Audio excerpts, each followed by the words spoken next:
Look Up by Bryon, illustrated by Dapo, Adeola.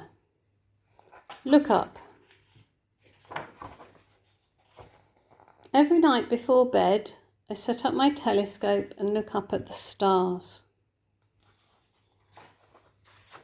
Mum tells me that I never stop looking up and my head is always floating in the clouds. But she can't tell me that I look up more than my big brother Jamal looks down at his silly phone. Jamal says I'm called Rocket because I've got fiery breath.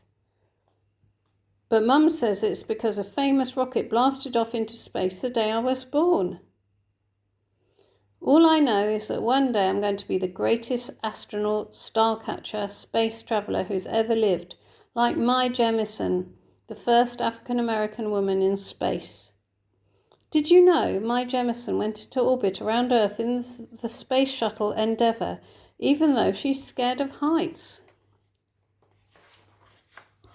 I'm totally prepared. I've defied gravity, captured rare and exotic life forms, and built a ship to the stars. For today's mission, I'm going to see something incredible: the Phoenix meteor shower. Come and see the Phoenix meteor shower with me tonight. Meet at my house, 2 p.m, 7 p.m. I want everyone to see it with me, so I've made some flyers to hand out. Jamal is going to take me to the park to see the meteor shower, but first we have to go to the supermarket. While he's looking for the milk, I will be trying to find the astronaut food. Did you know meteor showers happen when Earth moves through the trail of dust left by a comet? Did you know most meteors are smaller than a grain of sand? Did you know meteors are bits of dust burning up in the atmosphere?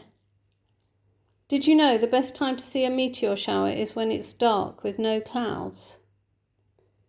In the supermarket, when Kathy the cashier isn't looking, I grab the microphone. Tonight, come out and witness the amazing Phoenix meteor shower. Everyone looks up. Kathy takes her microphone back as I hand out my flyers to the other people in the queue. I think Jamal might be a tiny bit cross with me.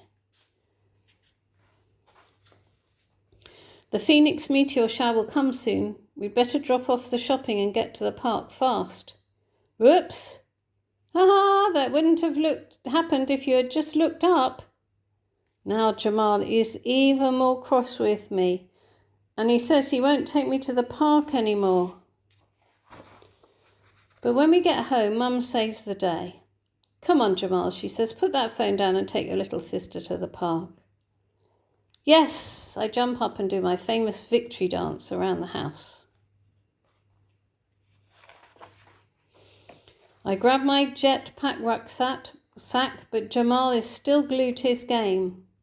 Wait till I've completed the level, Rocket, he grumbles.